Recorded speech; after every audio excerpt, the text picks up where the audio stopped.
পর্ণার শ্বশুর মশাইকে পুলিশে ধরে নিয়ে যাওয়ায় বর্ষার সাথে বিয়ে ভেঙে দিয়ে বাড়ি ফিরে গেল অর্ণব। হ্যাঁ বন্ধুরা, নিমফুলের মধু সিরিয়ালে আজকের পর্বে তোমরা এরকমটাই দেখতে পাবে। পুরো গল্পটা জানতে হলে প্লিজ লাইক দিয়ে সঙ্গে থেকো। পর্ণা যখন পিগলুকে নিচে নিয়ে আসে সেই সময় এসে দেখে যে বর্ষাকে সিঁদুর পরিয়ে দিয়েছে অর্ণব। সেটা দেখে পর্ণা পিগলুর হাত ছেড়ে দেয়, বলে আমি তোর এই ভুলটা শুধরে দিতে পারলাম না ভাই, আমাকে ক্ষমা করে দিস। এদিকে কৃষ্ণা পর্ণাকে এসে বলে, পর্ণা তুমি বলেছিলে না তোমার ভাইয়ের সাথে আমার মেয়ের বিয়ে দেবে, তুমি সেটা পারলে না। আজকে আমি জিতে গেলাম, আমার মেয়ের আমি এই ছেলের সাথেই বিয়ে দিয়ে ছাড়লাম। তুমি সব সময় নিজেকে ভাবো মহান, তুমি জিতবে ভেবেছিলে না, আমি সেটা হতে দিইনি, আজকে আমি জিতেছি। এরপর কৃষ্ণা ওখান থেকে চলে যায়। পর্ণার চোখ দিয়ে জল গড়িয়ে পড়ে। পর্ণা বলে, আমি সত্যি হেরে গেলাম মা, আজকে 3টে জীবন নষ্ট হয়ে গেল। আর বর্ষার মনের মধ্যে কি ঝড় চলছে সেটা তো আপনিও জানতে পারলেন না। যোগু দাদা, তুমি আমাকে এইভাবে হারিয়ে দিলে, আমি তো ভাবতেই পারছি না এবার কি হবে, আমার ভাইয়ের কি হবে। এটা বলার পরে পিগলু নিজে বসে পড়ে। পিগলু ভাবে সে সারা জীবনের মতোই বর্ষাকে হারিয়ে ফেললো।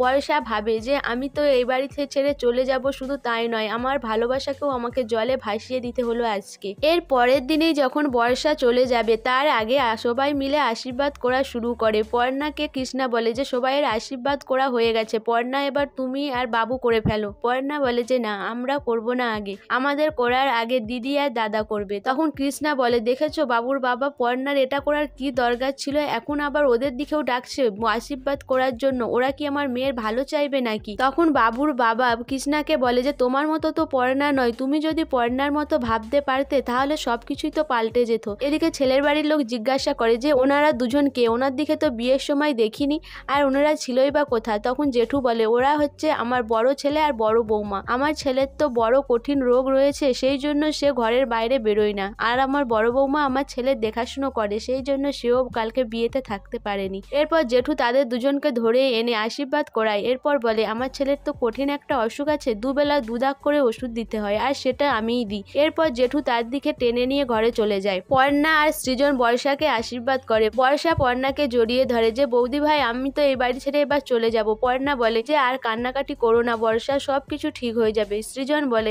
দেখ বর্ষা, সবকিছু আগের মতোই থাকবে, আমি তো যাব তোর বাড়িতে ভাইফোঁটা রাখি বাঁধতে সব করতে আমি যাব, আর তুইও তো এই বাড়িতে আসবি, বল আর কান্নাকাটি করিস না। এদিকে সৃজনের বাবার ফোনে বারবার মেসেজ ঢুকতে থাকে, বারবার অ্যাকাউন্টে টাকা ঢোকার মেসেজ দেখায়। তখন পর্ণার শ্বশুরমশাই বলে, আমার সাথে এটা কি হচ্ছে, আর এই বারবার টাকা ঢোকার মেসেজটাই ঢুকছে কেন?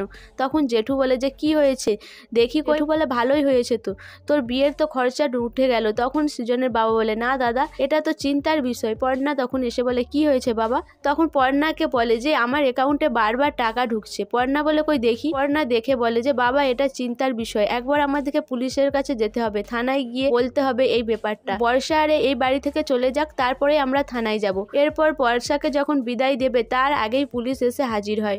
পুলিশ এসে জিজ্ঞাসা করে যে এখানে অমিতেশ দত্ত কে? তখন সবাই অবাক হয়ে যায়। সৃজনের বাবা বলে যে আমি অমিতেশ দত্ত, কি হয়েছে বলুন। পুলিশ অফিসার জানায় যে আমাদের কাছে খবর আছে আপনি লোকের অ্যাকাউন্ট হ্যাক করে টাকা চুরি করেছেন, কই দেখি আপনার ফোনটা।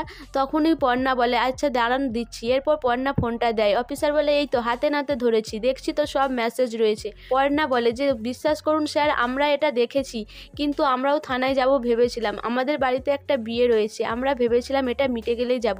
তখন অফিসার বলে যে ধরা পড়লে এরকম সবাই বলে, আপনাকে আমাদের সাথে যেতে হবে।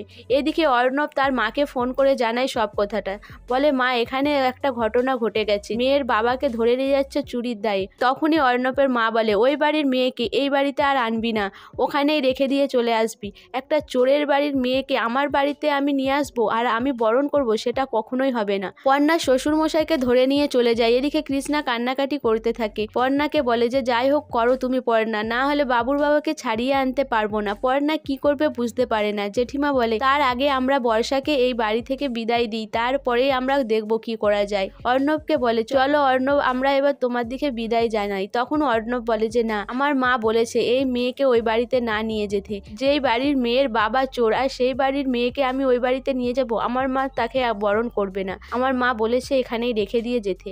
এটা শুনে কৃষ্ণা কান্নায় ভেঙে পড়ে। পর্ণা, সৃজন সবাই অবাক হয়ে যায়। সো বন্ধুরা, বর্ষাকে যে অর্ণব এই বাড়িতে রেখে চলে যাচ্ছে, তাতে কি বর্ষার সাপে বর হয়েছে? সে কি এবার পিগলুকে সত্যিই ফিরে পাবে?